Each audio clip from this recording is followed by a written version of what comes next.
25 years after Mario Brothers before we finally had another Nintendo live action film. How was it? Well, let's find out.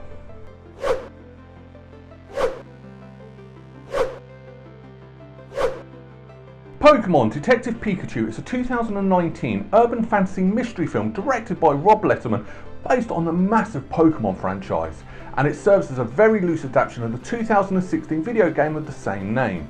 It was written by Letterman, Dan Hernandez, Benji, Samit and Connolly from a story by Hernandez, Samit and Nicole Perlman. The film was produced by Legendary Pictures in association with Toho, and it's the first live-action Pokémon film. Reynolds stars as the voice and facial motion capture of Pikachu, with Justice Smith, Kathryn Newton, Suki Waterhouse, Omar Chaparro, Geere, Watanabe and Bill Nighy in live-action roles. The plot follows aspiring trainer Tim Goodman and Pikachu as they attempt to uncover the mysterious disappearance of Tim's father Harry and face the dangers along the way. When the film came out, it received mixed reviews from the critics. So what could have made it better? Well, let's find out together and talk about 10 things that can make Detective Pikachu better. And there is spoilers as well. Number 10. Mew Too. Mew Too actually appeared in the very first Pokémon game and also appeared in the very first animated film of Pokémon as well. So it made logical sense to actually have Mew Too in this film. So why is he on this list? Well, because Mewtwo's nothing wrong with Mew Too himself. It was the marketing that was wrong. You put Mew Too in the actual trailers for this film, so we ruined any type feeling you'll get from this film. And to make it worse, the first scene was Mew Too, so you knew straight away Mew Too was going to be the bad guy. Take out that first scene, take out him from the trailer, leave everything else alone. Do them, and you would have got that, oh my god, that twist. That thing that is so hard to get in movies, that you've ruined it in the trailers in the beginning of this film. You could have had a brilliant twist. You thought it was just a detective story with Tim and his Pokemon looking for his father, and then you throw in this twist as well. Would have been fantastic, but no. Number 9. Adults. This film falls into the Hollywood trap that every film about kids do. Adults don't listen. Ever. Even when the kids are right, all these kids movies do it. Goonies do it, their parents don't listen, and this film does it. They go to the police, no, don't, you're wrong, go home. Why? It's actually an annoying trope that Hollywood sticks in their films. It is actually really annoying. I'd rather watch a film where the adults actually listen to the children sometimes. Adults do listen to children. Number 8. Deadpool. One thing that I found watching this film was throughout the whole film, all I could hear was Deadpool. Not Pikachu, Deadpool. And it was really annoying. Now, I'm not saying Ryan Reynolds does a bad job as Pikachu. In fact, he is quite funny, although it was more of a U-rated or G-rated for our friends in the States version of Deadpool. It was the same mannerisms, same tone, same style of humour. Basically, it's just Ryan Reynolds being Ryan Reynolds. But still, it was kind of annoying. I mean, if kids watch Deadpool, why will kids be watching Deadpool? But you know they do. But if you watch Deadpool and watch this, they'll be like, huh? That's the same person. I mean, yes, it is the same person, but still, it was kind of annoying. He could have put like a bit of a high-pitched voice when he's playing Pikachu, so it sounded a bit different, but still. Number 7. Fight Club.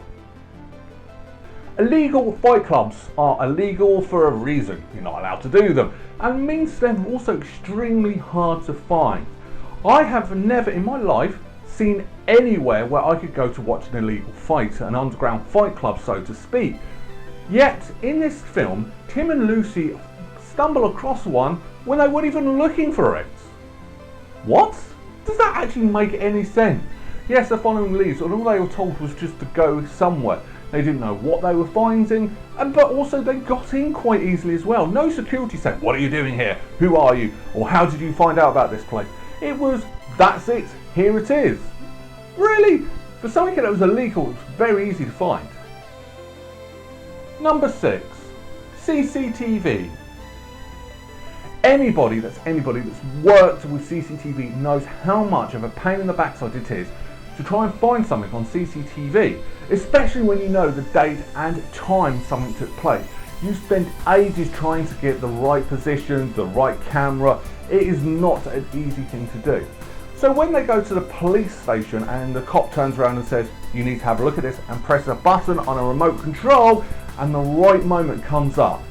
No, it would never be that easy. He should have turned and said, please wait a second, click, click, click, click. It was like you had that on the TV ready and waiting. Makes you look a bit suspicious. Maybe you had something to do with it. But no, you didn't. So that means this was just either not true or lazy writing. Number 5, sons. The main theme of this film is fathers and sons. And just to show that I'm a father, here is a picture of me and my sons here in the berry telly. Now go away because it shows how fat I am. The thing is with this film, as much as I appreciate it showing off fathers and sons, it shows that the fathers are douchebags. Both fathers, Howard and Henry, put their careers and their dreams and their goals above their own children. Not all fathers are like that, and it's one I personally do not like. Now granted, Tim actually reconciled with his father at the end of the film, but Howard and his son, well, Howard actually made his son out to be the overall bad guy in this film. How much of a douchebag is that dad? Number 4, Muffles. Tim and Lucy are looking around a genetics lab, so while they're there they split off to look at different things. While that happens, Lucy gets abducted by Greninjas. So far so good in terms of story. Tim then comes back to try and look for her, and this is where the problem starts. He sees a goop on the floor, looks down, touches him, then realises something above them. So they look up and they see a Greninja holding Lucy going, wouldn't you have heard her mumbling as soon as you walked in the room? Really? Come on! I mean, this is appalling. It's a case of you can't see me, you can't hear me. Number 3, how long? Spoilers, but Pikachu gets severely injured during this film and Tim's really upset about it. So much so he asks a Bulbasaur for help, but the Bulbasaur goes, gets his friends and they beckon him to follow them. So they're about to follow, but they don't let Lucy follow, who then promptly says, I'll meet you in the car. So then Tim goes off, follows the Bulbasaurs and some other Pokemon that I don't know their names of, puts them on a slab, Mew Too appears, they have a big falling out, and then Mew Too gets abducted, and then Tim and Pikachu go back to the car first. Where was Lucy?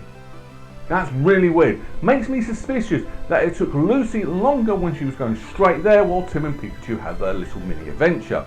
What the hell was she doing? Number 2, Argas.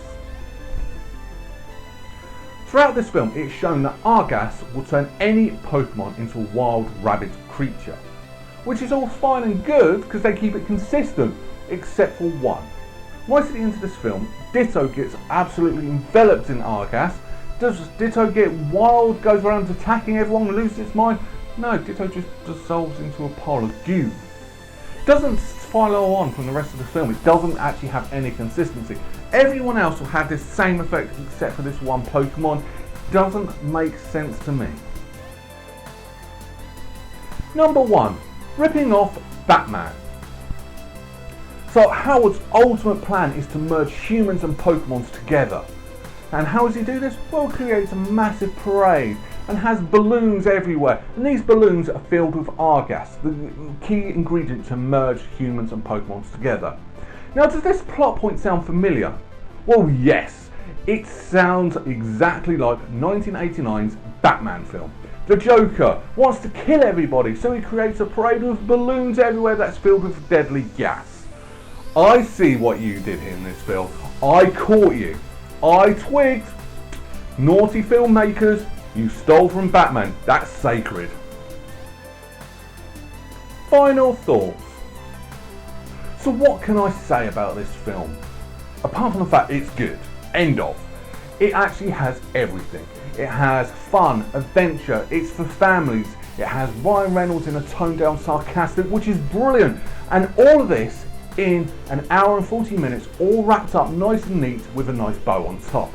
doesn't leave any loose threads, it does explain majority of things, and yeah, it's a fun film that you can enjoy with your entire family. And that's what we wanted. And the best thing is, the filmmakers were actually quite respectful of the source material. Now, doing some research into this, they didn't want to do a film based on Ash because Ash has been done to death in the TV series, which is still going at time of filming. So what they did, they kept it in the same universe as all the Pokemon games and the TV show. It's in the same universe, so it all flows on. And there was Easter eggs. I mean, there was like someone who's insinuated to be Ash, coincidentally played by the actor who did the voiceover for the Japanese dub of this film. Nice. And also Mew Too escaping was from the first game. Nice little callbacks, nice little Easter eggs. Like I said, it's respect for the franchise it came from. It didn't try to change it. And also talk about not changing, they didn't change the Pokemon. They didn't update the Pokemon. They kept the Pokemon exactly the same with a nice little real life touch, and it worked perfectly. Unlike other films, Sonic, it was brilliant. There's nothing actually much wrong with this film. Yes, it's not a full in-depth I'm going to think, but it is a nice sit down, enjoy with your family type film, and sometimes that's all you need. They didn't try and go overboard, they didn't try to go over the top. They respected what they got, and that gave us what we wanted. And it was perfect. Casting, once again, was brilliant. They got the casting perfectly, except for Lucy, played by Kathryn. She was the only person I didn't really feel for. But other than that, everyone's brilliant. Tim was perfect. Ryan Reynolds as a dual role was perfect. I loved this film. So what am I going to rank it? Because I did enjoy it. It wasn't as in-depth as some other films, but it was a good, enjoyable film. I'm going to be over the top nice, and I'm going to give it 8 out of 10 berries. But that's my opinion. That's what I think. What's your thoughts on the film? Leave it in the comments below. Write your review down there. I'll look forward to reading them. If you have any film requests, get in touch with me on social media. I'm on Facebook and Twitter, both of them at Berryman81. And until then, I'll be back next week where I'll be talking about some elements. Haha, there's the clue for next week. But till then, I'll see you 6 PM UK time every Sunday. Bye bye.